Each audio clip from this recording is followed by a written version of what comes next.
ကျွန်တော်ထည့်တာအခုကျွန်တော်တို့ပြောင်းလဲပေါ့စီရတဲ့ဒီအရေးခေးနောက်ပိုင်းမှာလေ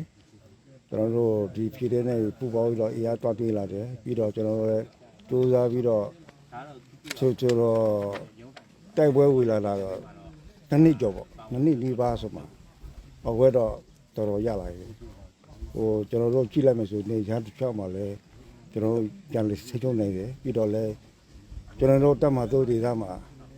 ရန်သူကလည်းတော်တော်များများကိုလည်းနေရာပြပေးလိုက်ရပြီကျွန်တော်တို့တော်တော်များများထိချုံနိုင်ပြီကျွန်တော်တော့အနာဂတ်ဖက်ဒရယ်ပြည်တော်စုကတော့ကော်စလီပြည်နယ်တခုတည်ထောင်ဖို့တော့တော်တော်နီးစပ်လာပြီလို့ပြောကြည့်ပါတယ်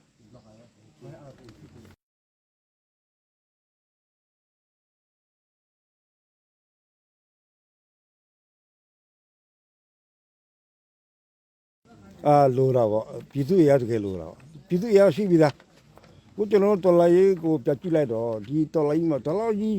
ရန်သူကလည်းလည်းကြီးနဲ့ဖိအားပေးတယ်လက်ဆက်ကြွားတယ်မိရှို့ရဲ့တပ်ဖြတ်ပေးမဲ့လဲပြည်သူကအရှော့မပေးဘူးပြည်သူကစိတ်ဓာတ်မကြောက်ဘူးမုန်တိစိတ်ရန်သူကိုမုန်တိစိတ်နဲ့အလရှိထွက်ကြရေးဖို့တဲ့ကျွန်တော်တို့ဘက်ကတော်တော်ပါဝီလာတယ်ပါဝီရပြီးတော့တတ်နေတဲ့အေးအားနဲ့ကျွန်တော်ဘက်မှာမရတည်တယ်လို့ကျွန်တော်မြင်ရတာပေါ့ဟိုကျွန်တော်ဆိုလိုကြတာပမာရေလည်းမဟုတ်ဘူးကကြီးလုံးလည်းမဟုတ်ဘူးဟိုဖြစ်တဲ့တိုင်းသားတွေတသားတည်းရောက်နေပြီလို့မြင်နေရတယ်ကျွန်တော်အမြင်အဲ့လိုမြင်လေ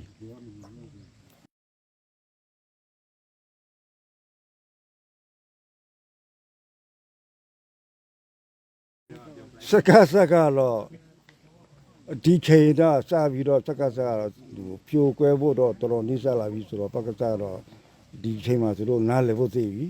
သူတို့ကျွန်တော်တို့ဘက်ကဟိုပြည်သူဘက်ကဟိုပြောဖို့ဟိုဆိုတာသူတို့လည်းပြောချင်တာပေါ့ဆက်လက်ပြီးတော့ခေါင်းမာပြီလဲ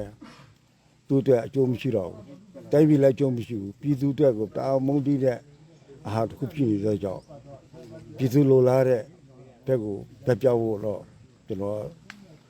ဟိုဖိတ်ခေါ်ချင်တာပေါ့နော်